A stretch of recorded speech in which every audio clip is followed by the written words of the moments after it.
अस्सलामुअलैकुम viewers. Once again Nizamuddin आपके साथ है।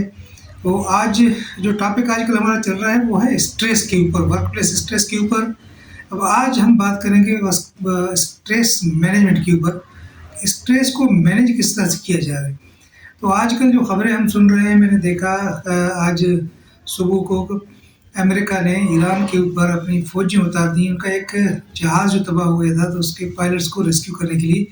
देखिए, उस स्ट्रेस में जब ये काम उसने कर लिया ये, उसमें अपने 4-5 जहाज़ उसने तबाह करवा दिए, कुछ लोग अपने मरवा दिए और बेइज़्ज़ती बर्दाश्त कर ली दुनिया में उसका जो है ना वो हाल हो गया। लोग कहते हैं कि अमेरिका जैसा सुपर पावर जो है ईरान को कुछ नहीं कर रहा। हालाँकि ईरान एक छोटा-सा मुल्क है। असल काज़ क्या है? काज़ है स्ट्रेस। स्ट्रेस को मैनेज उसने नहीं किया, जज़्बात में आके एक फैसला कर लिया। इसी तरह से हम देखते हैं कि पाकिस्तान भी आजकल स्ट्रेस फुल लाइफ में से गुजर रहा है। पाकिस्तान में भी स्ट्रेस ज़्यादा है। जैसे दुबई, अबू धाबी वालों ने अपने पैसे वापस ले लिए, करने के लिए कह दिए, तो स्ट्रेस में आ गए और स्ट्रेस में आने के बाद यकमुश्त जो है उन्हें पेट्रोल के रेट्स इतने बढ़ा दिए कि लोगों के अफोर्ड से ज़्यादा हो गए थे। उसके बाद उनको फिर फैसला अपना रिवर्स करके उस चीज़ को कम करना पड़ा।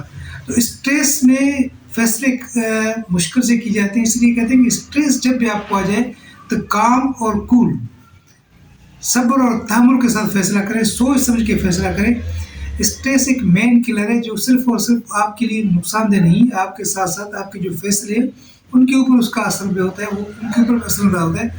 तो ज़िंदगी में याद रखें कि जब भी फैसले करने हो तो कम से कम फैसला करने से पहले स्ट्रेस से बाहर आने की एक कोशिश करें। जैसे कल मैंने आपको अपनी व्लॉग में बताया कि स्ट्रेस का एक ट्रायंगल है जिसको हम ए, बी और सी के नाम से डिफ़ाइन करते हैं। ए एंटीसीडेंट होता है, बी जो है बिहेवियर होता है और सी कॉन्सिक्वेंसेस होते हैं।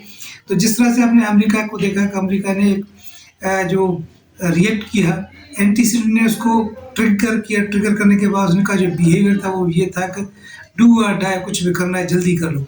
और जल्दी एक पायलट को रेस्क्यू करने के चक्कर में उसने अपने 3-4 जहाज़ तबाह करवाए जो अरबों रुपए के थे, अपनी फौज ही मरवा दिए, पता नहीं और क्या कुछ नुकसान हुआ, दुनिया में उसकी रुसवाई हुई और सिर्फ एक स्ट्रेस की वजह से। इसी तरह से पाकिस्तान ने जो फैसले किए अभी कुछ ही दिनों में, तो वो स्ट्रेस में आके कुछ ऐसे फैसले किए हैं कि जिसका इम्पैक्ट लोगों के ऊपर आ रहा था और हुकूमत की बदनामी हो रही थी। जब बाद में थोड़ा सा गौर और फिक्र किया, उसके बाद उन्हें पेट्रोल के रेट्स कम किए।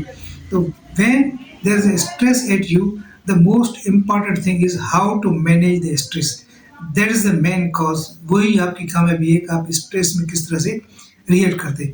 तो इसके साथ मुझे इजाज़त दीजिए। आपकी बड़ी बड़ी मदद में इंशाल्लाह अगली व्लॉग में कोई और चीज़ आपके साथ लेकर आएंगे। अल्लाह हाफ़िज़।